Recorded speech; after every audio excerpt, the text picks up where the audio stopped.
Thank you very much, KJ. I'm really grateful to be here with you again. And I'm grateful that you guys have allowed me to share some of my great loves and Lewis's writings. Preface to Paradise Lost, C.S. Lewis's A Preface to Paradise Lost, I first got into when I was in college back in the 1970s. And I had a paperback copy like the one you held up, KJ, but it fell apart. I'd read it so many times. I've also had two hardbound books fall apart, having read them so many times, and I'm starting on a third hardbound. I think it's an important book. Now, you mentioned that C.S. Lewis, you can't study him without studying his apologetics. That's true. But Lewis said most of my books are evangelistic. I think that's interesting. What did he mean by that? I think there's some that are explicitly so, and there are some that are apologetic and therefore ancillary so. But he said, we don't need more books by Christians about Christianity. We need more books by Christians about other subjects with their Christianity latent. And he had said that off-quote statement, I believe in Christianity as I believe the sun has risen, not only because I see it, but because by it I see everything else. Whenever Lewis, after his conversion, put his pen to paper, he was writing from a faith-integrated view of the world. And when he comes to A Preface to Paradise Lost, he's enjoying this book because of its faith-integrated approach. It's interesting to me that there were a lot of people who missed Paradise Lost. They thought that the main character was Satan. You'll see as we go through what Lewis says about it, Satan is a buffoon, and he's not the main character in the book. God's the main character, and Adam and Eve are substantive characters. Satan, as I said, was a buffoon. Well, when Lewis writes A Preface to Paradise Lost, he's writing in about an 8-year period where there are so many books that generate similar themes. And you've got books like Out of the Silent Planet, which is about a planet that hasn't fallen, and Ransom, the main character in the space trilogy, goes up to Malcandra. He's actually kidnapped and taken up there by two very evil characters, Weston, who's probably Lewis's most nefarious character, and Satan-like in many ways. He so diminishes his humanity in Perelandra, he's called the Unman. And a man named Divine, who's just this utter materialist trying to take advantage of other people, is utter utilitarian. And so Out of the Silent Planet comes out in 1938. Perelandra in 1944, That Hideous Strength in 1945. All those books have a lot of the themes that we will meet in The Preface to Paradise Lost. Not only that, these lectures were given in 1941. They were published in 1942, but The Problem of Pain came out in 1940, and you can see some statements in The Problem of Pain that you think Lewis lifted from his ideas writing about A Preface to Paradise Lost. And The Preface to Paradise Lost is about the fall. That's the thing. They were the Ballard Matthews Lectures delivered at University College in North Wales, as I mentioned, in 1941. They were published in 1942. Usually when a person turns in a manuscript to a publisher, it takes about a year before that manuscript came out. But this manuscript came out very quickly, and it appears that Lewis read his lectures from almost a print-ready manuscript. The dedication is to Charles Williams, who is one of the Inklings and a very close friend of C.S. Lewis's. And in the dedication, Lewis talks about some lectures that Williams had given at Oxford University on the Comus, which is a work by Milton, a short masque that Milton wrote, that is all about chastity and virtue. And several of the Inklings had been to hear Williams' lecture. And then afterwards, they all met at their pub, the Eagle and Child, and they were talking about these things. Williams hadn't arrived yet. But the Inklings were talking about how mesmerizing his talk was about virtue, about chastity. And they said they couldn't believe it. The Oxford University students came in, they started hearing a lecture on chastity, and they looked at Williams with utter incredulity. The incredulity morphed into toleration, and the toleration morphed into delight. This was something so strange to their ears. The praise of chastity, to find beauty in moral behavior, And Williams won over his audience.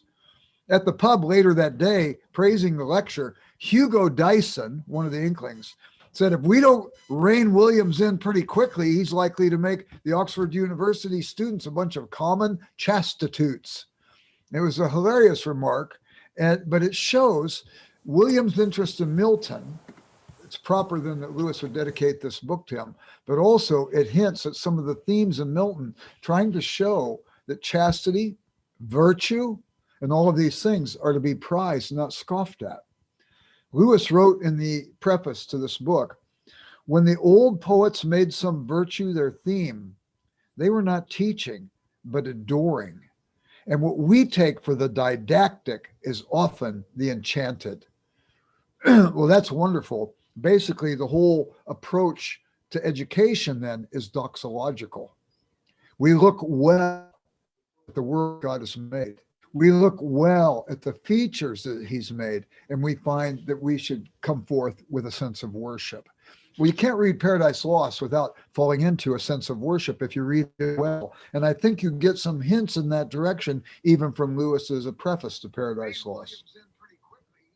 At the beginning of Lewis's preface to Paradise Lost, he writes, reasonably so, the first qualification for judging any piece of workmanship, from a corkscrew to a cathedral, is to know what it is and what it was intended to do and how it was meant to be used.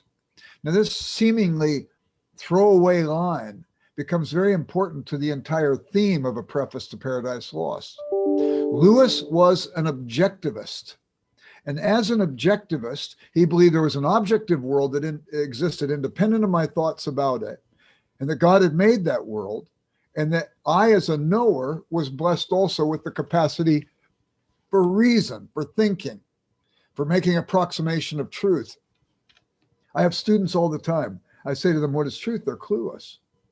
And they don't understand the long tradition from the ancient classics all the way through the scholastics and so on, where basically the understanding truth is true when it says what is, or what is not, is not. And a statement is false if it says what is not, or what is not is. This is a pen. That's true. The validity of the statement is manifest by the fact that there's a reality that supports the claim. If I say this is a monkey, that's false. The monkeys exist. This isn't one. There's no reality to support the claim. If there isn't some sort of coherence between claim and reality, I haven't spoken truth. I can have opinion. That means I've got probability. I don't actually have the truth. I don't know exactly for sure, but I have probability for it, opinion based on probability. Therefore, it's subject to doubt. Reasonable people could differ on matters of opinion. But the truth I know, I can have a sure word. I still hold it with humility because I haven't plumbed the depths of it. Every truth I know, I can plumb more deeply. I could see wider applications of its truth. And consequently, then I can be confident with the sure word. I hold it with a sense of humility because I haven't explored it completely. So Lewis is basically saying anything that we see from a cathedral to a corkscrew, we need to try to know what it is and what it was intended to do and how it was meant to be used. If you have an object, a material object like a pen, no problem. I can get around that. But what about an object of thought? It has to be set apart by definition. Definition literally means of the finite. A thing has to be small enough that I can wrap words around it, an idea like justice or love and so on. It has to be small enough that I could wrap words around it so I could distinguish it from other things and then talk about it in a reasonable way. A definition is defined by the finitude of a thing that's small enough to wrap words around it and the function of the thing. And Lewis will turn his attention first towards understanding then objectively what kind of poem Milton's Paradise Lost was meant to be. He writes very early on in his preface to Paradise Lost that when a man writes a love sonnet, we must always remember that he's not only enamored with the beloved, but he's also in love with the sonnet, the literary form. He says a sculptor is careful to pick the exact marble he wants before he fashions it into the particular thing he wants to make. And Lewis distinguishes then objectively and definitionally between primary epic, poetry and secondary epic poetry. He sees primary epic as embodied in the writings of Homer, the Iliad, the Odyssey. It's always solemn. It's public. It was meant to be read aloud in a public gathering. If you've read Plato and you've read the Ion is a dialogue between Socrates and Ion. Ion was a rhapsody.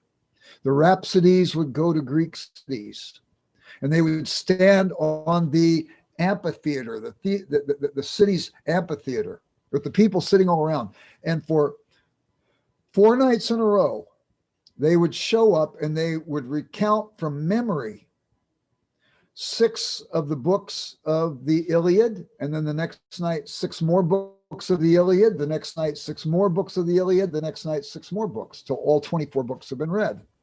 They would take off the rest of that week, and the next week they'd come back and they would do the same thing with the Odyssey, also by Homer. It was meant to be read. Socrates has a debate and discussion with Ion the Rhapsody, who is considered to be one of the best in the world at that time.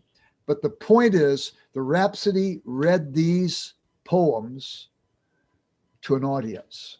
They were meant to be understood publicly. And the technique of primary epic is to face the audience, more objective, and draws on what Lewis calls the shared imagination. They seek to talk about things that we can begin to picture because it's part of our own experience. And they bring story out of it and help us to make sense of our experience. If you've read Homer, how many times does he describe the sky where he says, dawn's rosy fingers stretched across the sky? I remember reading that in the Odyssey and thinking, wow, what's he talking about? And then the next several mornings, I kept seeing dawn's rosy fingers stretch across the sky. I saw it this morning, actually, too. But the primary epic is also found in something like Beowulf. And Lewis tells us that it was to be read in the mead hall or in court after a banquet. But Beowulf has a dynamic difference than Homer. Lewis observes there's certainly not more suffering behind Beowulf than there is behind the Iliad, but there is in Beowulf a consciousness of good and evil, which Homer lacks, and certainly Milton will not lack. The secondary epic, on the other hand, is a private epic. Virgil's intention in the Aeneid was secondary. And let me give you a little background to the story of the Aeneid, since Lewis brings it in so prominently at the early parts of A Preface to Paradise Lost. Aeneas is a citizen of Troy. He's been fighting in the Trojan Wars. Hector, the crown prince, has died. It looks like the Greeks have fled, and they have left behind this horse, this giant horse. And the Greeks, the Trojans are convinced that this was a sort of offering, a peace offering that the Greeks had left them. So they bring the horse into the city, close the gates behind it. Looks like the Greek ships have sailed off. And that night there's lots of celebration, revelry, too much drinking, and people are asleep now. And during the night, Ulysses lets himself down out of the Trojan horse, opens up the gates. The Greeks have come back and they sack the city. All the Trojans go to fight against the Greeks and they're being slaughtered, unprepared, taken by surprise.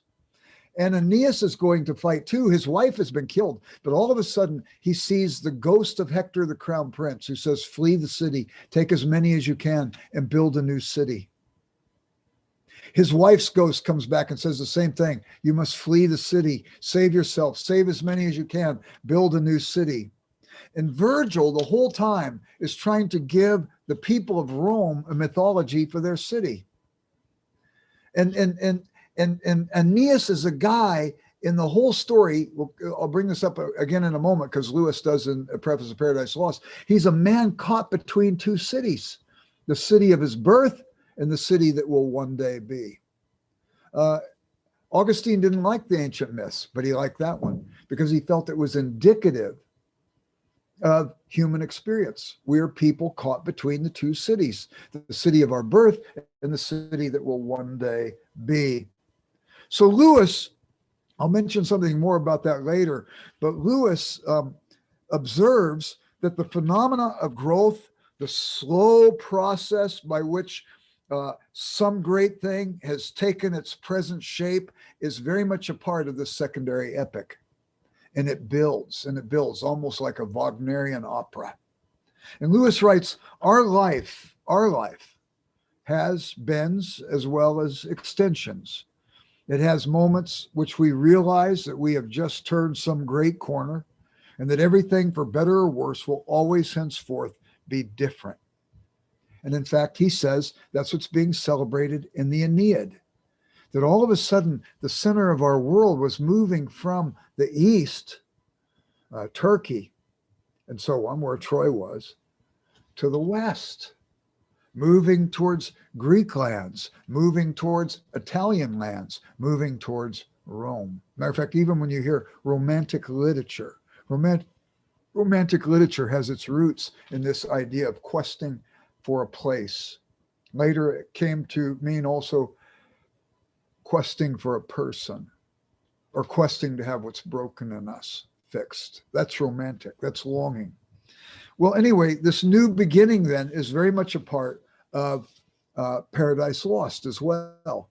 It's in Virgil, Lewis sees a dramatic sense of vocation also in that book. This will also come to be important in Paradise Lost.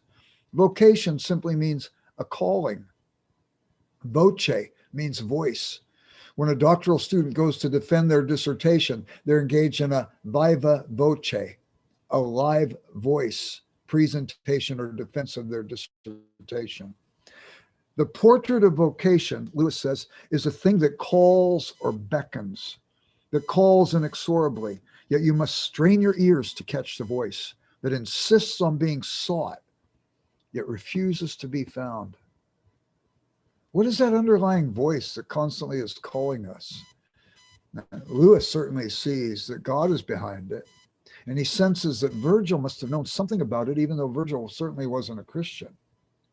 If you want to get a flavor for it, if you're a fan of Kenneth Grahame's Wind in the Willows, read the chapter called The Piper at the Gates of Dawn. That it's an extraordinary example of the kind of thing Lewis is talking about here. And Lewis refers to it, of course, in his introduction to The Problem of Pain, a book also that he wrote about the time he was writing this book. To follow the vocation, Lewis writes, does not mean happiness. But once it has been heard, there is no happiness for those who do not follow. And Lewis quotes Virgil at this point. And Virgil says of Aeneas's adventure, twixt miserable longing for the present land, the land of his birth, Troy, twixt miserable longing for the present land and the far realms that call them at fate's command. They're being beckoned to something bigger and better, to Rome ultimately. So too in Paradise Lost. Well, Paradise Lost is about the fall. Milton, who's a Christian, sees that there's something that's going to be calling us even beyond the fall to something that could be bigger and far better. In the Aeneid, as Lewis writes about it, he says, it will be seen that in these two lines of Virgil, twixt miserable longing for the present land and the far realms that call them by fate's command, it will be seen that in these two lines, Lewis writes in a preface to Paradise Lost, Virgil, with no intention of allegory, has described once and for all the very quality of most human life as experienced by anyone who has not yet reached holiness, sunk into animality. Makes one legend symbolical of the destiny of Rome, symbolize the very destiny of man. This broken, fallen world that we're going to read about in Paradise Lost, and a longing to transcend its brokenness to something that will be healing. We see it in Hebrews 11. Abraham left Ur of the Chaldees, for he was looking for a city which has foundations, whose architect and builder is God. That's the very flavor of what Lewis is talking about in these early parts of a preface to Paradise Lost, and what all of us in some ways have experienced. And I could tell you a million stories about this because it's a fascinating topic, and you'll see it in literature all over the place. But nevertheless, Milton, as he writes, Lewis says, approximates the Virgilian secondary epic. Lewis adds that Milton is perpetually solemn. His theme demands it. He's writing about creation, a grand theme.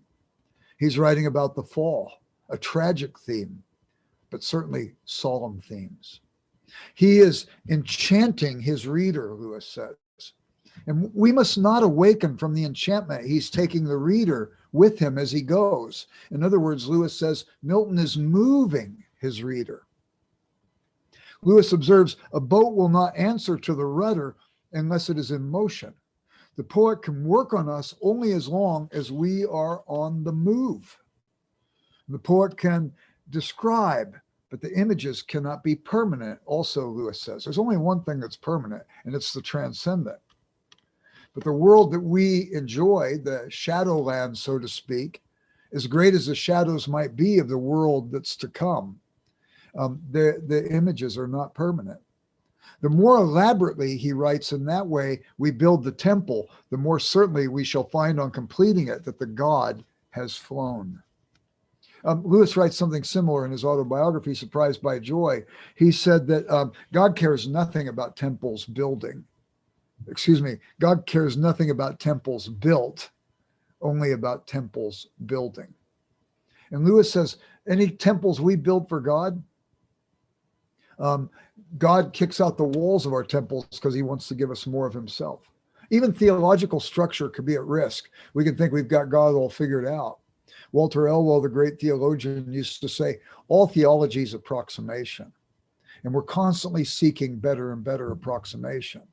Or as C.S. Lewis said, I want God, not my idea of God. I want my neighbor, not my idea of my neighbor. I want myself, not my idea of myself. This concept, as it appears here, appears virtually in all of Lewis's books. It's the idea that reality is iconoclastic. I have an idea of God, like pieces of the puzzle. Something came together for me. Maybe I heard a sermon, or I read a book, or I had a late night conversation with a friend. But that image that emerges out of that moment, as breathtaking as it may be, if I hold on to it too tightly, it will compete against my having a growing understanding of God. And the image, once helpful, is now an idol. And God in his mercy has allowed the real world, the objective world, to interfere with our false notion or our incomplete notion. We come to a moment of disequilibrium, and our conceptual framework needs to be reshaped, either thrown out because it's not accurate, or modified because it is accurate but incomplete. And so consequently, reality is iconoclastic. Reality breaks the idol. And reality opens me up to fresh understandings that I might continually be in awe, that I might continually be coming to new areas of wonder and worship. Why is all this background important? Well, the objectivity of literary form is not only important for the interpreting of Paradise Lost, it's also important for the understanding of the main theme of the story. The fall leads to a loss of objectivity. In the fall, I assert myself as God. And at that particular point, I can't possibly be objective because I've compromised my understanding of reality. Charles Williams, Lewis quotes him in this book, Preface, hell is inaccurate. Hell is inaccurate. So we go on then, and in Lewis's A Preface of Paradise Lost, he has a section called "In Defense of this Style," in defense of the Virgilian and more so the Miltonian style. Milton is calling passions to the aid of reason, Lewis says. He said, a concrete view of reality involves a totality of right attitudes. As broken, fallen people who are now going to read about the fall in Milton's Paradise Lost, we recognize that the reason and the emotion and the volition are all bent. And objectivity brings us to the place where we recognize the scoliosis of our soul. Deliberate organization, Lewis writes, is one of the first necessities of human life, to put things back in order. And one of the main functions of art, he says, is to assist that. to see reality with all its complexity more clearly and more dynamically. In this case, there will always be room for the artist if they do their art well. And Milton is an artist, and he's crafting something in his art that we might see ourselves and our world better. And he does it through telling a story of the fall. Lewis talks about the doctrine of the unchanging human heart. A lot of times we can read something from another period or another era. You can read a book from the Scholastic era, the Middle Ages. You can read a book from classical times and so on. And we begin to think, well, these are humans it's writing about, and humans can't be much different than we are. And we think of this doctrine of the unchanging human heart. G.K. Chesterton, when he wrote The Everlasting Man, said, what do we really know about prehistoric man? He hasn't left us any history. He said, the only thing we really know about him is that he painted pictures on the walls of caves. And if prehistoric man did that, then he's not a whole lot different than us. He was an artist. I remember once seeing Marcel Marceau, the great pantomime artist, perform. And with removal of the particularity of words and language, Marcel Marceau, through pantomime, was able to communicate issues of the heart that left him with rave reviews, whether he was in Eastern cultures or Western cultures. And we've got these things that seem to indicate there's such great commonality. Can I just read an old book and know that I'm reading about somebody very different, very much like myself? And Lewis says, no. While it's true we share much in common, we also share much that's different. He talks about in a sense, the elasticity of human nature, that we could be so different from age to age, gender to gender, language to language. Language shapes the way we think. In the English language, isn't it interesting? There's no way to make an accommodation for the singular or the plural you. We could say y'all if you're from the South, but the Southerners will say that's not plural. All y'all is plural.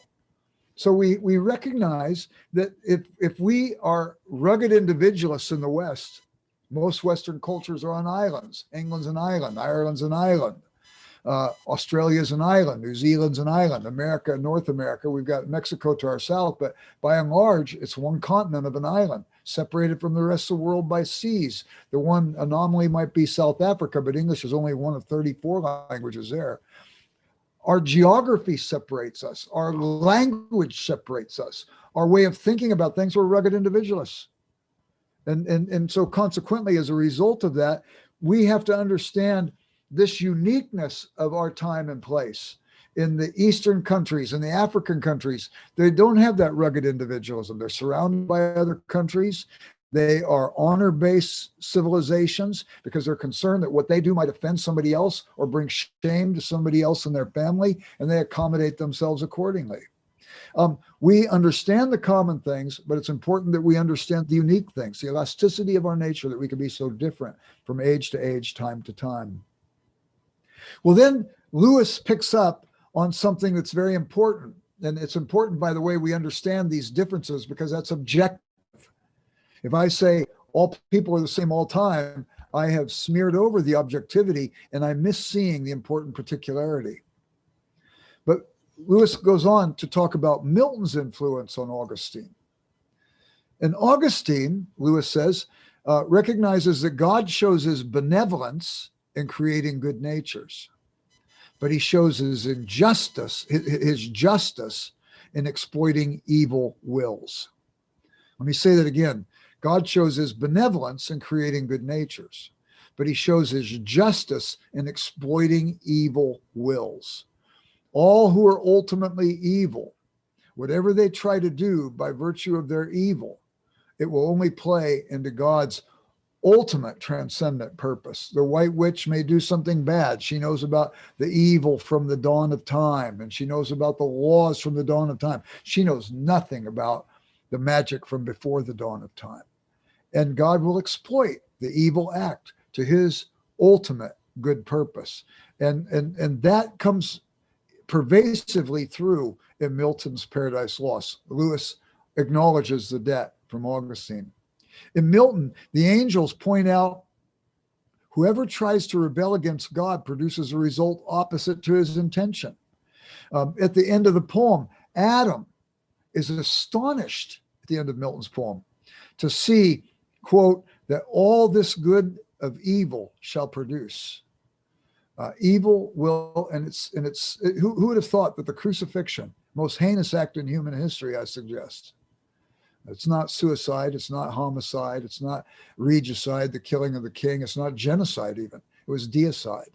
We killed God when God became a man to communicate his love for us. What did God do? He turned that same event on its head and made it the greatest expression of his love and grace. These themes are pulsating through Milton, and Lewis is pointing them out to us in a preface to Paradise Lost.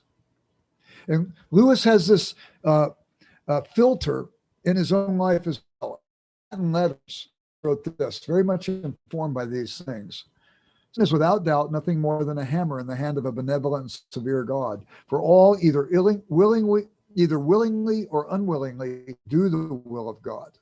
Judas and Satan as tools or instruments, John and Peter as sons. Of course, it makes a great deal of difference to us if we're functioning as sons and daughters or if we're functioning as mere tools or instruments. But everybody will ultimately accomplish God's will, even if they act out of ill intent.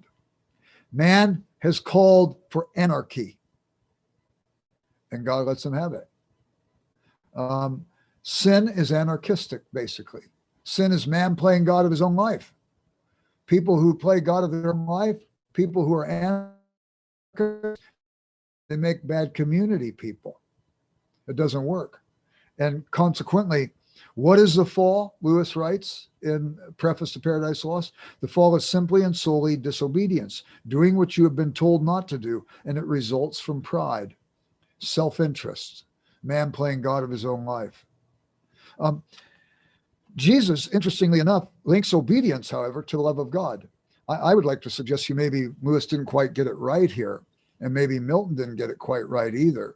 Long before there's an act of disobedience, there's a doubt whether or not God loves me. And if I don't assert my will, then maybe I'm going to lose out on something. Eve, it's a nice place where God's put you, the serpent says to her. You got this tree in the middle of the garden. It's a delight to the eyes. It's beautiful. It's a delight to make. It's able to make one wise. It's good for food.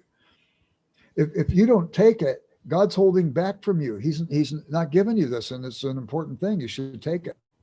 He gets her to doubt whether God's going to take care of her, and then she acts in disobedience. The pride emerges, and all hell breaks loose. Obedience to the will of God makes men happy. And Lewis says disobedience makes them miserable. And Lewis implies that this is central to Milton, and he owes a debt to Augustine. Milton owes a debt to Augustine. Lewis, as he depicts these things, owes his debt to Augustine as well. And then Lewis now moves into some themes that I think are very timely given the sorts of things that are going on in our own culture. Lewis writes a chapter on hierarchy in Milton's Paradise Lost. Hierarchy was central to Milton's thought. According to this conception, degrees of value are objectively present in the universe. That God has made us with difference, and the difference is to be celebrated, not dismissed. Now, Lewis writes in this book something that is very similar to something Nietzsche wrote. Who would have ever thought Nietzsche and Lewis would be on the same page about anything? But Lewis basically says, given this sense of hierarchy, we should each be treated equal to the degree of our equality and unequal to the degree of our inequality. And happy is a person who can discover that. You have this embedded in creation. Creation implies intention. You see it in Dante's De Monarchia. Function precedes essence. Before God ever made the luminaries, sun, moon, and stars on day 4 of creation, he made the light on day 1. He made the function before he made the essences to fulfill the function. God so loved you that he had purposes for you before he ever made you. And he wove into purpose an essence for you that you might fulfill those purposes according to his grand plan. if you say you want to do something important, I can remember when I was young, I wanted to be a pro football player. I had my tryout with the NFL, with the Rams, and I had a tryout with the Saskatchewan Roughriders in the Canadian Football League. In both places, the coaches said I was too small, too slow, and not good enough. What was their judgment worth, right? No, they saw accurately. I had great joy playing football in college, and that was my level. But I wasn't made to be an NFL football player. And if I was going to focus all my energy on that and then be disappointed and live my life in utter bitterness and disappointment, that would be to miss out on what God did wire me to do. And so many people are sitting around bitter because they didn't become something they wanted to be.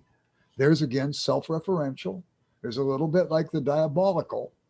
It's all about me, rather than saying, God, I think I will find my deepest joy if I can discover what you want me to be. There's hierarchy in that process. Now, I should be treated equal to the degree of my equality, unequal to the degree of my inequality. Big concept in Milton and in Lewis. So let's say I decide I want to do brain surgery. I've always thought it would be an interesting thing.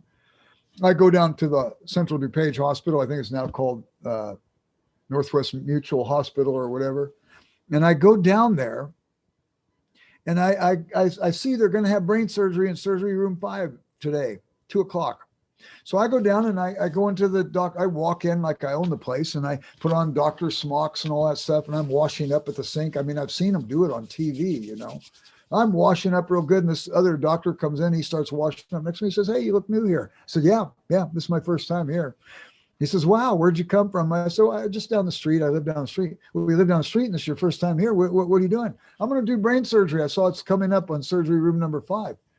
"Well, where's your training?" "Oh, I've never trained. I just thought it'd be interesting." And they run me out of that hospital in a hurry. Why? Why aren't they treating me like that other guy? They let him do it. Yeah, I know, but he's got years and years of training. But now if I go to vote, and they say, "I'm sorry, you can't vote in this election." I say, "Why not?" And they say, "You're not a brain surgeon." I said, "But you're letting that guy, he is a brain surgeon." These are injustices. If I am allowed equality in a place where I have not trained, or if I'm kept from equality at a place where shared humanity and shared citizenship should be the qualifier for voting, I have permitted an injustice. And Lewis says that kind of hierarchy is something that Milton is trying to point out. And in an ordered world that God has made, with people surrendered to him, they will find their place in the hierarchy. They'll find their place probably with the prayer of St. Francis on their lips. God grant me the tranquility to accept the things I cannot change, the courage to change the things I can, because that's all part of the process of developing character, and also, God, grant me the wisdom to know the difference. When I went to college, I was poor. I had to earn my own way through college. Sometimes I didn't have food. I'd drink ketchup out of a ketchup bottle and stuff. I was scraping to make it. And one of the major automobile manufacturers, one of the kids in the family came to my college. And I saw him. I met him a couple times. I didn't know him very well, but I saw him. And I thought, wow, what a privileged life he has. He would always drive whatever the hottest car was. Every year he traded in for the new hottest car they had. When he turned 21 years old, $29 million was pumped into his bank account. And as I watched him, all kinds of kids would hover around him like flies or bees to honey. And I thought he was always picking up the tab for them all. And I always thought, how does he ever know if somebody really likes him? And as I looked at him, I thought, you know, he could be wealthy as can be, but he's got his challenges too. I think I like my challenges better than his. And so consequently, I think we have to understand this. And Lewis is saying in Milton, this concept of hierarchy is so important. And we're living in a world right now where everybody thinks they deserve what anybody else has. We've cultivated envy. We've cultivated jealousy. We've cultivated anarchy. And we have cultivated that exhibits the characteristics of the fall that Milton is writing about. And Milton's Paradise Lost, what we see in that whole story is that, man, we need Jesus. We need Jesus. Now, he takes us to Satan. Satan's revolt is entangled in contradictions from the very outset. How can Satan revolt against his creator? If you look at the chapter on Satan, you will find on page 96, page 96, page 98, page 98, and several other pages, the word nonsense. If Satan is anything, he's a lunatic. Lewis calls him an ass. Hell is inaccurate. Satan with an incapacity to understand anything. He's denied the central reality of the universe. He has become a lunatic. God is God and he is not, and he's missed that one. Why would we trust him for anything else? You know, you take this by faith, but I've been in about 8 different exorcisms in my life. They're serious business, but you can't help but laughing at how stupid the demons are. And this is what Milton's pointing out about Satan. What is the capital of Milton's hell in that book? It's called pandemonium. Pandemonium, we think, is a word that means confusion, but literally that word means all demons. And all the demons can offer is confusion compared to the order that God is willing to bring into our lives if we would but follow him. I don't know very much, but I know this. I believe the God of the universe wanted me to have this book. And of all the things he could have written, I think about the Widener Library at Harvard, 19 million volumes under that one roof. I think about all that stuff and I think to myself, God just gave me one thin little book. Think of all the things he could have told me about.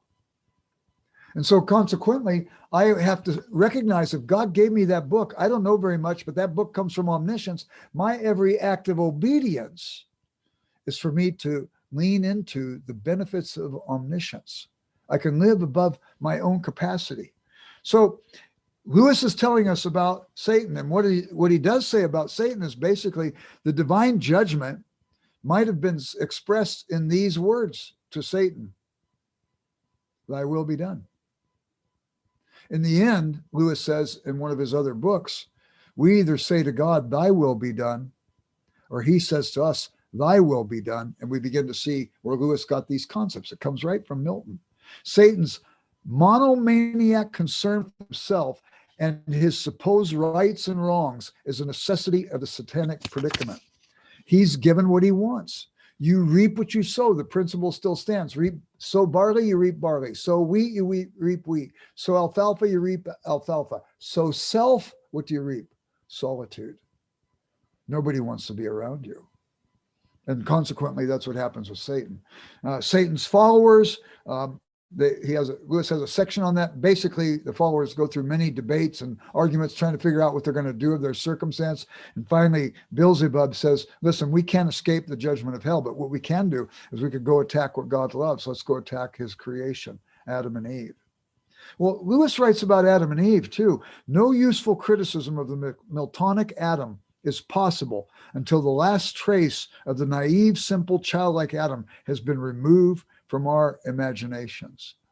I think Lewis does a pretty good job of depicting an unfallen Eve who's magisterial.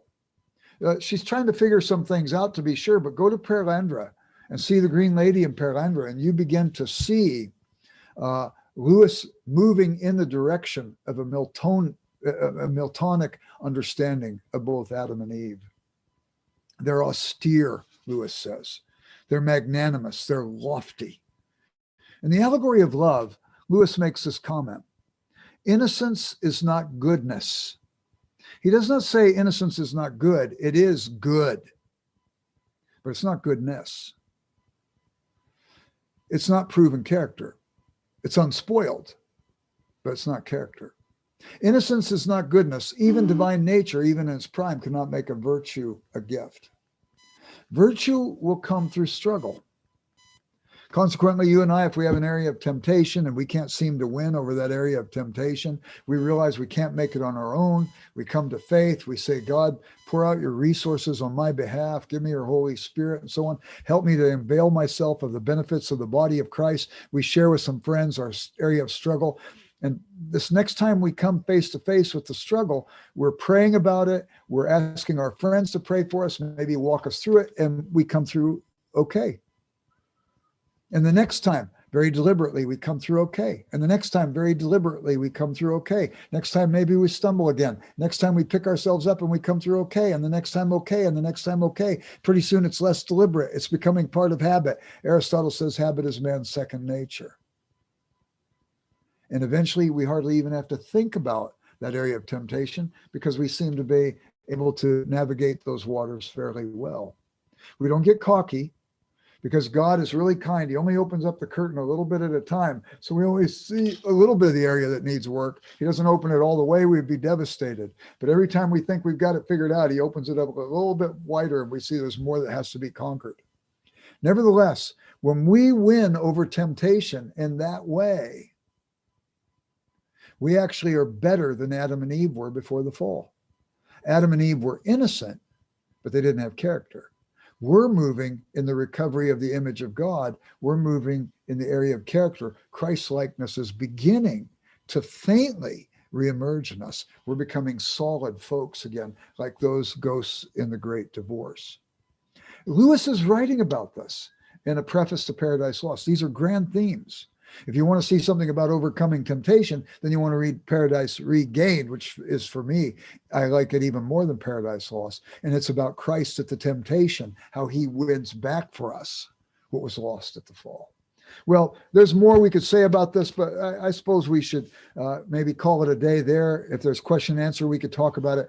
There are elements of hell that are really interesting to look at from this book as well. I didn't even go into those, but we could talk about those later too. But why don't we just bring it to a close, our talk part, and we'll go to Q&A if that's okay.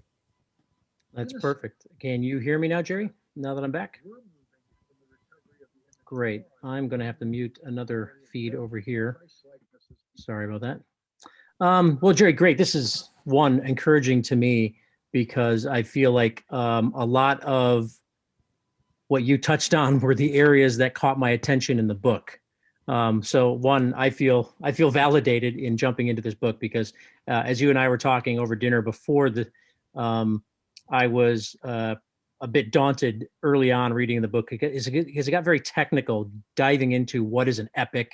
And I mean, it was really instructive, but there's so much there that I just had to, as we used to say in my time in the service, press the I believe button because I don't know the background. I don't know Homer the way that Lewis and probably his audience did. But once I got past that, there's so much in this book that, I mean, loving Lewis, there's so much to love about this book, but there's so much else I learned from. So I was really excited to see you touch on those areas that I like. There's a couple things about that though, too. When he's writing about the literary form and where Milton is drawing from, he's talking about something objective about the text. Well, now when he's going to talk about Satan is denying objectivity. He's denying that God is God, and he goes into chaos. So this early part was important as far as Lewis developing his whole sense of objectivity and so on.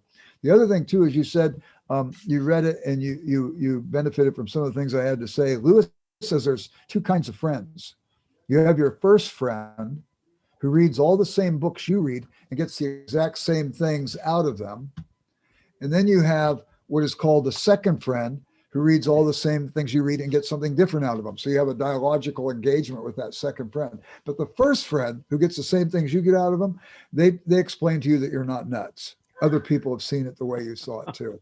That reminds me a little bit of his preface to Reflection on the Psalms, where he talks about, I am not a scholar, I'm a fellow student, helping another student along the way. So I don't consider myself on the same par as you, but this was great. I think one of the, before I'm going to let the questions build up, we've got some coming in, but one thing that I thought I would throw out to you that maybe we could touch on is I loved his discussion of hierarchy. I mean, I loved this discussion on just about everything because it did give us so much background in addressing really any subject or any topic, because it does show you there are first things sometimes that we need to understand before addressing, a topic, whether it's current events or something. A little bit for me, KJ. I lost you for a little bit. Oh, okay. Well, you got me back. Am I back with you? Yeah. Okay. I appreciated that there's first things in so many things that we want to understand, whether we're talking about current events or ancient epic poems and things like that. And I loved his discussion of hierarchy. And you did touch on this a little more. I'd love to maybe hear you say a little more on that. But one of the things I took away, and it was on page 81 of my book, if anyone's got this version, where he talks about discipline. And discipline, ultimately, he talks about exists for freedom. And that seems almost, an oxymoron of a kind of a phrase. But I wonder if you might touch on that a little bit, because I think discipline has become a bit of a dirty word today. Well, it's interesting. Mortimer Adler, the philosopher, wrote a 2-volume work on the idea of freedom. Each book is 500 pages. And he looks at the grand sweep of the discussion of freedom or liberty in Western literature. And he sees that there's he abstracts from that literature at least 4 different ways of understanding freedom. So whenever we talk about it, we need to make sure we're on the same page definitionally with the other person, or we'll be missing each other in the discussion. So the first one is basically called natural freedom, and that's the ability to choose. If I chose this, I could have chosen that. I was free. I had a choice. It's informed a lot of times by multiplicity of choices. I can have 1,000 options. I can be more free in that way, but it's paradoxical. I have all the options, but it doesn't do me a lick of good until I choose, and I always choose at the expense of the other options. So there's a paradox to natural freedom. The other is acquired freedom. I don't need many choices, but the key for acquired freedom is I need the wisdom to make the wise or good choice. This is the kind of freedom Jesus talks about in John 8, when he says, and you shall know the truth, and the truth shall set you free. And then, of course, there's another kind of truth that's circumstantial freedom. And that's the absence of coercion and restraint. It's the absence of duress. It's the presence of enabling means. You may want to take a trip around the world, take a year off, but if you don't have the enabling means to do that, you're not circumstantially free to do that. And then there's another category of circumstantial freedom, but it looms so large in the literature, Adler gives it his own choice, and that's granted freedom or political freedom, freedom given by the state. I get a driver's license, and I concede then that I will drive according to the rules of the road. If I don't, the policeman will pull me over or something like that. I stop at the red light and curtail my freedom so the guy with the green can go by. Those are forms of freedom. The kind of freedom that we get and that we want to emphasize when we're following God is that freedom that leads to wisdom and understanding, the ability to make the right choice given the parameters that are available, and so on. And when Lewis is talking about the freedom of discipline, that freedom of discipline would be this kind of acquired freedom shaped by wisdom and that sort of thing. That's great. Thanks, Jerry. Well, we have a question all the way from Incheon, South Korea. Wow. So let's go around the globe. The question starts, yes, in Greek thought, there is hierarchy, but can Christianity accept this idea? Does this mean there's a difference between man and man? And ultimately, the clarification he gave us is, if Christianity takes on this kind of a hierarchy, is there a problem with equality? What happens to equality? Well, this is the thing that Lewis says in that chapter on hierarchy. And it's something Milton, somebody who's very different than Lewis overall, also asserts. I should be treated equal to the degree of my equality and unequal to the degree of my inequality. If you let me do brain surgery and you allow me to do that because you say I should be equal to the brain surgeon, you have created an injustice. I'm not qualified to do that. And I should find my place in the hierarchy and learn to be content with it, unless it's something I can, by courage, grow and develop in. I could go to med school if I can get accepted, and I could go and learn to be a brain surgeon. Anybody could do that, but you've got to discipline yourself in the process. I tell my students when they begin a class, listen, not all of you are A students. The A is the exceptional. And if all of you got A's, then A's don't mean anything because all of you are not exceptional. Some of you are B students. Learn to be content with that. You can grow. You got to do the extra work.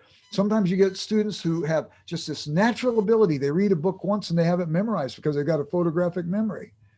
You get another student and they have to work so hard for their grades, but they learn discipline in that process, and maybe it benefits them. Maybe they end up becoming an A student.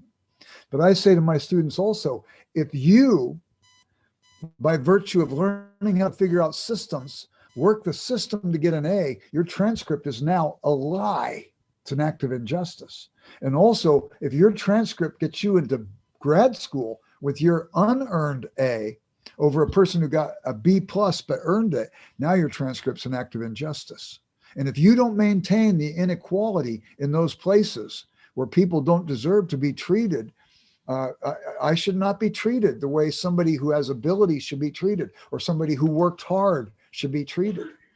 And if I don't maintain that inequality, it's an act of injustice. I think there's truth to that. And that's certainly what Lewis has captured. Lewis writes, even in a preface to Paradise Lost, he said, somebody in modern times isn't going to get this because we've been so taken in by the false notions. We need to read more old books so we can understand the wisdom of the past. Yeah, and he had a rule about reading old books versus new books, didn't he? Yeah, he did. He thought you should read at least one old or one new book maybe for every 2 old books. I don't remember what the distinction was, but I would say you should read. There's so many old books out there. And the new books, think about the new books. If you see a book that's the rage this year, #1 on the New York Times bestseller list, 5 years from now, nobody's ever heard of it. But they'll still be reading Dante. They'll still be reading Milton. They'll still be reading Chaucer and Shakespeare. And so you have to ask yourself this question. You know, Lewis says the more up to date a book is, the sooner it's out of date. The more up to date my fashion is, the sooner it's out of date. If I'm spending all my money on staying the most fashionable, I'm going to lose my money. But if I buy classical styles that are going to be in shape for a long time, that's good. I should be reading those books where the wisdom of those books has stood the test of time, and the wisdom of those books will continue to stand the test of time. I want to be informed by that wisdom. Does that make sense? Oh, yeah, absolutely. And I think you had the ratio. I think it was pretty much right. It was about 2 old books to every new book. Yeah, and I don't think there's anything wrong with reading the new books too. Yeah. But I think we have to be careful that we don't enter into what Lewis calls chronological snobbery, thinking that we've got it all figured out today, and those pygmies in the past, they had no idea what they were thinking. You know, it's like Newton said, if I've seen farther than others, it's while sitting on the shoulders of giants. He acknowledged the giants before him. People today say it's amazing we see as well as we do, given the pygmies that preceded us. Yeah, amen to that. In the realm of theology, another area that I love, I'd heard said it was very recently that if you have more books on your shelf by living theologians than dead theologians, you're doing it wrong. And I think you could probably extrapolate that to just about any discipline, probably. Yeah. And, you know, there's something about authors like Lewis and Chesterton and others who are still so timely today without having to be up to date, so to speak. So I think that's a helpful reminder. But Lewis is timely because he was steeped in the wisdom of the past. Yeah. He was familiar with the wisdom of the past. Yeah. Well, we have one comment I thought I would share before we get into a couple of the questions. Sarah Wood said that she had this thought that, is Satan ever the main character in anything? It seems like we're constantly blaming him for our own consequences. Yeah. It's interesting, too, how some authors, critics of Milton, think that Satan is the main character, the most interesting character. And does that say something about Milton, or does that say something about those critics? If they think that's fascinating, and Milton is making a parody on Satan, and they're not getting the gaffe, they're not getting the joke. And why do we want to be making a hero the biggest fool of the book? It's interesting to me. Yeah, I know on page 100 in my edition, he talks about Satan being the best drawn of Milton's characters, but goes on to say that in all but a few writers, the good characters are the least successful, and everyone who has tried to even make the humblest story ought to know why. And I can't help but think, and I wrote in the margins of my book, I wrote down Aslan, and I just started, thinking very quickly about all of Lewis's works and how he was so successful in making, in today, you just watch any movie today, it's usually the dark characters that are most interesting and most intriguing, and the good characters are just absolutely boring, when we know in reality, I mean, Lewis said this, if you think, holiness is dull, you haven't met the real thing. And there's something in Lewis's writings where he's brought that to life. Well, Lewis even says in a preface to Paradise Lost, it's always easier to write the evil character because that evil character is always more proximate to us. When Lewis wrote Screwtape Letters, he was going to write a sequel of one angel writing to another angel on how to encourage somebody. But he said, who could ever write the second book? It's all beyond us, whereas the evil character is easier to write. Lewis does do a sequel to Screwtape Letters, though, and it's letters to Malcolm chiefly on prayer. fictitious letters where it's one Christian writing to another Christian on how to wrestle through some of the big themes in Christianity. I think it's a very good book, actually. Yeah, I think that this passage from the book, heaven understands hell, and hell does not understand heaven, and all of us in our measure share the satanic blindness. That was such a I had to raise my hand moment when I read that. Okay, so next question. Stan asks this. He goes, do you detect a spiritual scoliosis in Eve when she insists on working apart from Adam? And to what degree does misogyny function in Paradise Lost? Well, I think that Eve is breaking free of the hierarchy at some level. In that place, and the hierarchy is understood by Milton. I'm not convinced that that's misogyny. If Milton understands that women have a place and it's in a community, ultimately with God and ultimately with others, if any of us set out on our own, it's something that's unnatural to us. We are by nature sociological beings. We're made in the image of a God of Trinity. Not only that, we've been given the capacity for communication, which tells us we've been made for community. To set out on our own is in some ways a break from substance. And so there could be some of that going on in that passage. And again, to try to understand Milton, not by projecting our 21st century values on him. That's the doctrine of the unchanging human heart. Look at the elasticity of nature and try to look beyond the prejudices of our day and see what is it that he's really trying to say here. We could easily be dismissive and say misogynist. You could even easily be dismissive and say racist. Maybe the person is, maybe the person isn't. But what is the person trying to say? Before I dismiss them, I want to understand them. And even if I do dismiss them, I don't want to abandon them, right? I don't want to estrange myself from them. This is a human being. C.S. Lewis said, there are no ordinary people. You've never met a mere mortal. Everybody you meet is either a possible god or goddess or an everlasting horror. And the weight of glory is on our shoulders that we're helping people move towards one end or other of those things.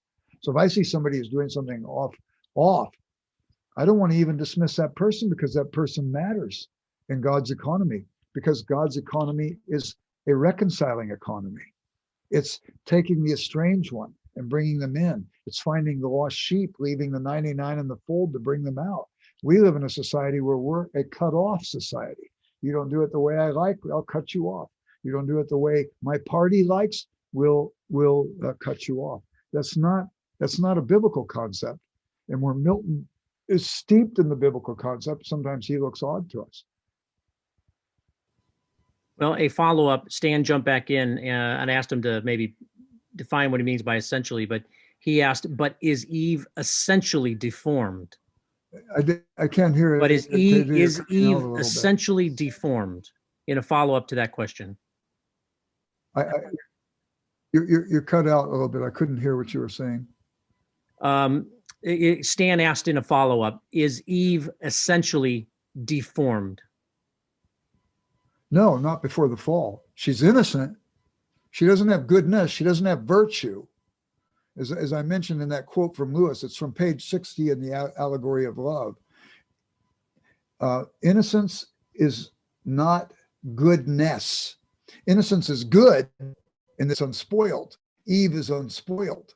She doesn't have virtue. At the testing point is where we find out if she's going to get virtue. And unfortunately, at that testing point, she failed. So consequently, is that the end of the story? No, because God doesn't abandon. He continues to include. Matter of fact, Lewis says this, and he gets it from Milton, of course, that the gates of hell basically are locked from the inside.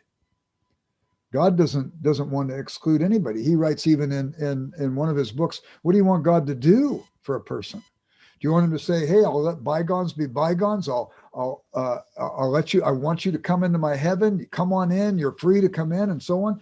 He says, but he did that in Christ. And if they refuse that offer, what more is he to do? And so consequently, I would say with Eve, she is a good person, but she's not a virtuous person.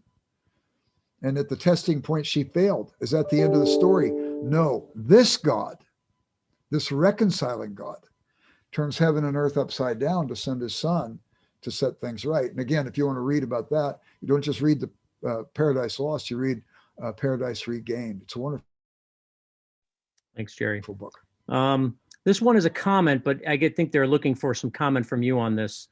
I hope I'm saying his name right. Nivor says, I wish that the modern church appreciated Paradise Lost more.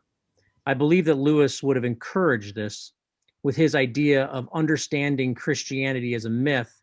Paradise Lost would help with that. Is that something you would agree with? I agree with that completely. And I think one way you can have the church get interested in that stuff is if pastors would quote from these great books once in a while, or tell the stories embedded in these great books. When I was a senior pastor years ago out in California, it wasn't long before I had people in my church bringing their Bible and Dante to church, their Bible and Pascal to church, their Bible and Chaucer to church, their Bible and Plato to church. It was always their Bible first. But what I've found, I've had people say to me, I've got the Bible, I don't need these other books. I go, if you only have one book to read, you're reading the right one. But my book doesn't shut me down. It opens me up to a wider world. It keeps nudging me into this world that is full of breathtaking stuff. And every place where I meet something breathtaking, I find myself wanting to worship God. So I think if pastors would refer to these things out of their own reading, if they're not reading, then they need to be a model of growing in their walk with God and their faith in God. And if they are a model, refer to the things that they're reading so that their people say, I got to read that book. I need to see what that's about. And all of a sudden they've got a church full of erudite people who are more interested in growing intellectually, growing to reach their world. The pastor should tell stories about the people he's sharing Jesus with in his neighborhood, or people he's sharing Jesus with in the places where he goes. So as people pick it up by contagion, I should be sharing Jesus with people as well. So I think that the change in the church is going to come when it's modeled from the pulpit. Well, on that note, Alexander kind of asks a related question. He says that the area that occurs to him where old books are not best is the sciences. I don't say there's no value in reading the Principia Mathematica, but I don't go there for the state of art and modern science. Would you have a response to that? Well, I would in a way. There was a woman who came to my class a couple of years ago, and she was a friend of one of my students. They were best friends since kindergarten. And this other woman was an atheist, and my student wanted me to talk with her after class. We talked about spiritual things. It was actually a C.S. Lewis class. And so I said, you guys have been friends for years. Tell me about that. She did. It was interesting. And then I said, she says you go to Brown University. It's an Ivy League school. You must be very bright. What are you studying? She says biochemistry. I said, wow, it's a challenging major. You're really a bright person. Ivy Leaguer, biochemistry. I said, we talked about spiritual things in class today. What did you think? She said, well, frankly, as a biochemist, which I thought was a little bit premature because she was only a sophomore, but she says, as a biochemist, I live by the principle. If I can't perceive it empirically, I just don't believe it. I said, really? That's the principle you live by? She said, yeah. I said, would you please set forth that principle empirically for me? Well, she saw the incongruity in her own principle. It's a principle. It's not something that's empirically perceived, it's rationally perceived. She said, why, everybody at Brown University believes this. I can't believe it. It was wrong. I didn't realize. I said, no, there's Christians at Brown University. You'd be surprised they get everywhere. Plus, I wouldn't even say that materialists all would ascribe to that principle. I said, don't get me wrong. John Polkinghorne, who was a physicist at Cambridge University, he said, if you ask the scientist, why is the kettle boiling? The scientist would say, heat from the burner is agitating the molecules and causes it to burn at 100 degrees centigrade at sea level. He says that's an answer a scientist could give you because he's giving you the answer out of the measurable and the quantifiable. But you could also say, I wanted a cup of tea. Would you like one too? And that's another reason why it's boiling. But by mere scientific investigation, you could never give the second answer. Mortimer Adler said in 4 generations, we've gone from saying that which is measurable is that which is important for science to saying that which is measurable is the only thing that's important. And our culture is dying because of it. And everybody thinks, hey, science, you'll see these signs that say, I'm living by the science. I go, really? Well, then that means you're living by something very temporal. because science, like fashion, is constantly changing. Read Thomas Kuhn's, the philosopher of science. Read Thomas Kuhn's The Structure of Scientific Revolutions. He said science is always engaged in paradigms that are shifting because new data is always coming up. And what we think about the world, the way that it is, has to constantly be adjusted. So if somebody says science is a settled discipline, they're wrong. And they need to do some deeper thinking about these things. Science is helpful. I'm grateful for it. I'm grateful for what engineers have done to apply what the sciences have found. My life is better. I live in the cold Midwest. I don't have to go outside during the winter to the outhouse. I can use the hydraulics of my house.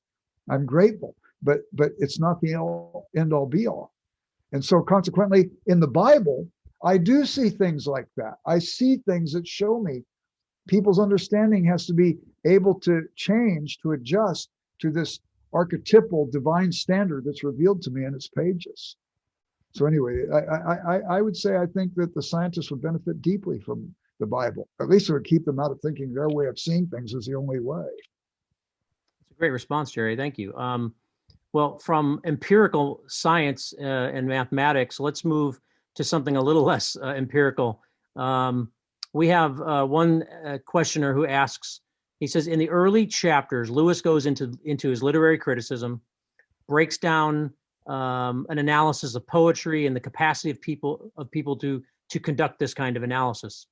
But it seems that Lewis is landing on a sense of objective capacity for analysis. In a postmodern context, is this an antiquated view that we must understand the form and mode of the artist in order to experience their intent? It's interesting to hear somebody say, in a postmodern era, is this an antiquated view, when postmodernism in the academy is becoming an antiquated worldview. In other words, you have different definitions of truth that have emerged throughout history, and they don't last very long. The classical definition, defined basically like a statement is true when it says what is, or what is not, is not. Statement is false when it says what is not, or what is not is.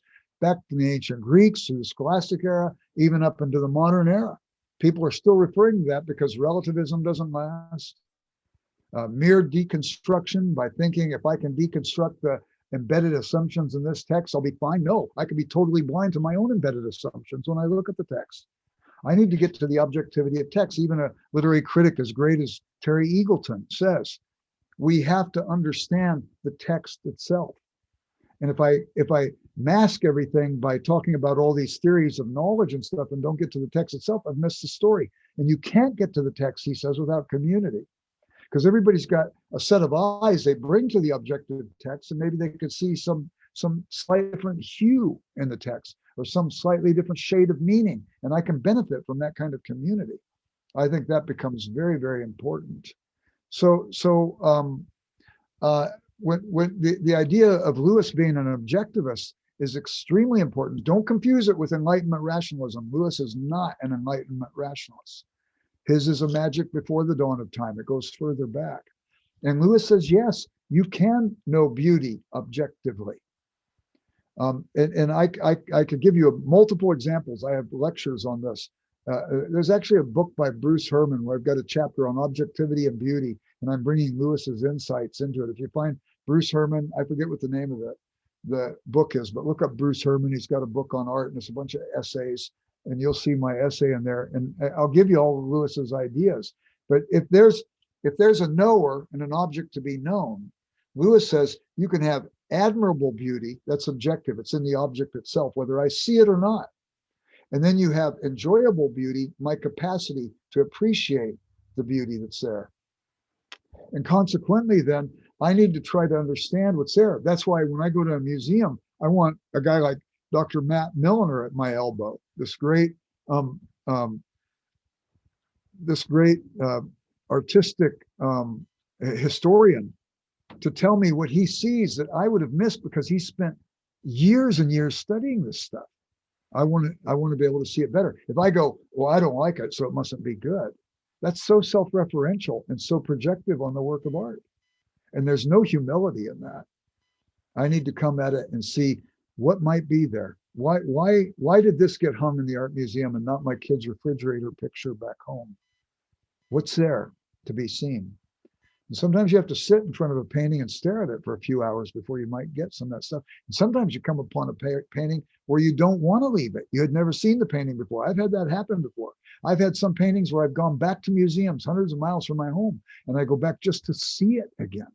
The Mucha window at St. Vitus Cathedral. I've been to see that window in Prague at least 12 different times and just sit in front of it and drink in the beauty of it because it's objective and it beckons that thing inside my heart that wants to enjoy beauty.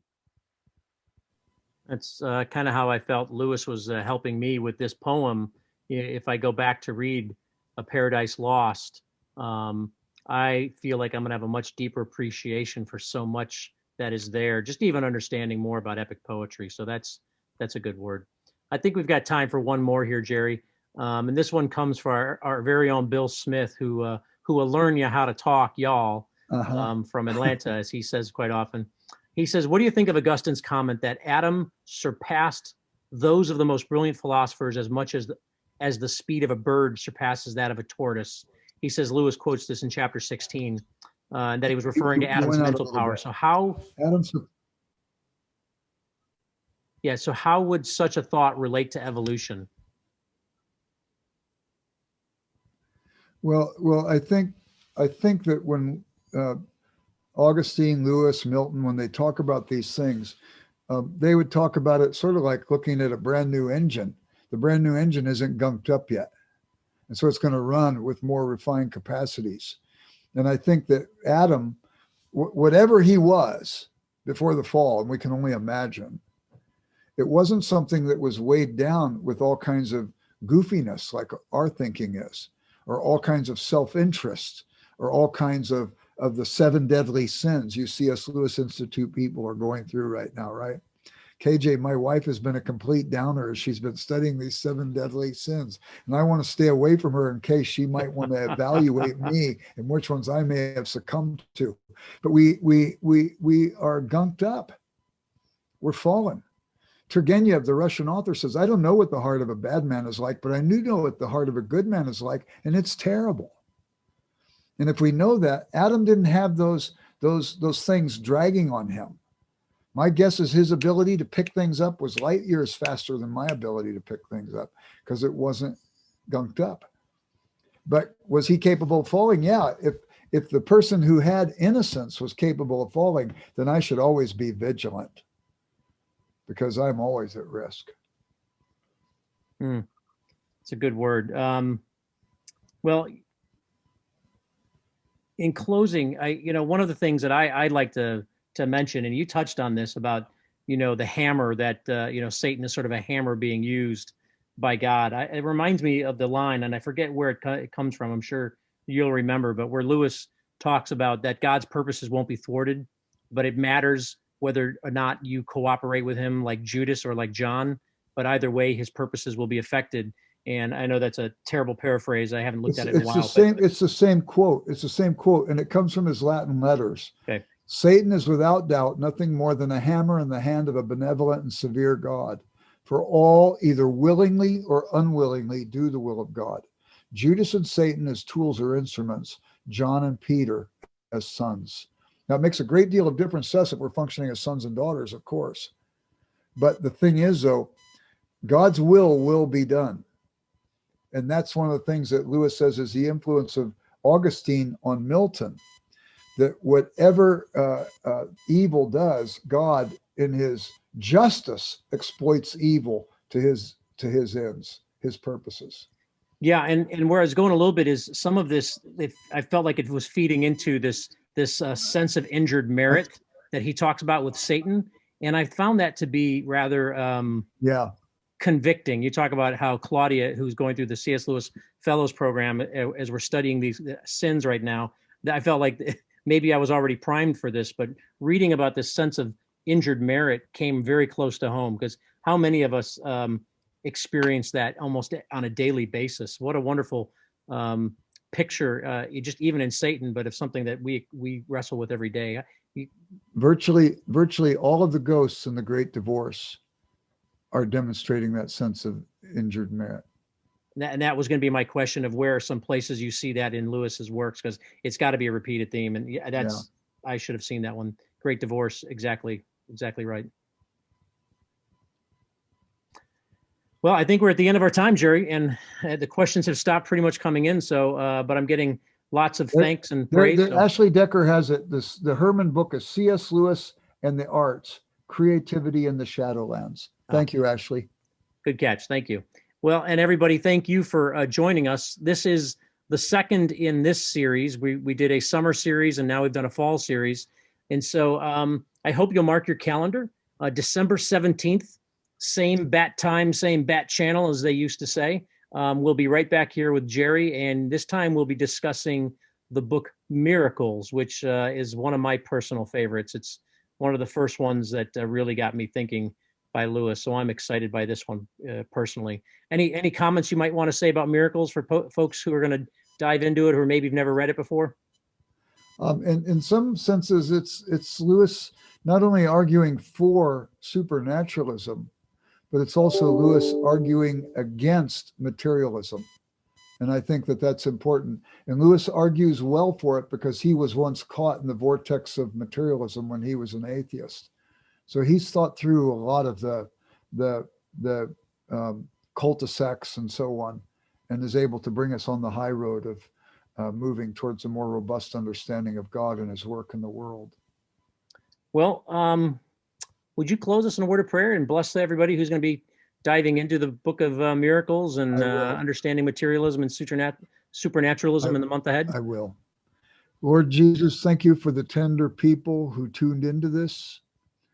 I know, Lord, that sometimes maybe I can get off on something that maybe is a tangent and maybe isn't helpful. I pray that you would excise those things from the minds and hearts of those people who listen. The things that were good and were helpful, I pray your Holy Spirit would take them. And like the bread and crumbs that were offered by Jesus to feed 5,000, that your Holy Spirit would do some miracle like that again. Take the things that were offered this evening and let each person hear and remember something that would benefit him or her for days to come, even long after they remember where they heard it, that it might still have long play in a way that would honor and glorify your Son, in whose name we pray. Amen. Amen. Well, thank you, everybody. We hope to see you December 17th. You heard us talk about the Fellows Program. If you're interested in that, go to our website, which is simply cslewisinstitute.org, and you can click on the city that you're closest to see when and where we'll be accepting applications. We'd love to have you join us, and we'd love your feedback on these events. You know, should we do more? Is there other books books that we haven't covered that you'd like to jump into? I would also like to encourage you to jump into some of Jerry's books. If you want to know Lewis better, he's got The Surprising Imagination of C.S. Lewis that came out several years ago with his co-author, Mark Neal. And then he and Mark Neal have also recently written The Neglected C.S. Lewis. And Jerry has just launched a new book that we're going to be featuring very, very soon. And he just launched it at the Wade Center. So if you go to the Marion E. Wade Center, Wheaton College's website, you can see the video of his book launch right there. We really commend that to you as well. So I can't commend those enough if you want to understand Lewis any better. Just like Lewis helped us with the Preface to Paradise Lost, Jerry helps me understand Lewis better, not just the writings, but the world and the man. So I commend those to you. But blessings, everybody. Have a great evening, and we hope to see you again soon.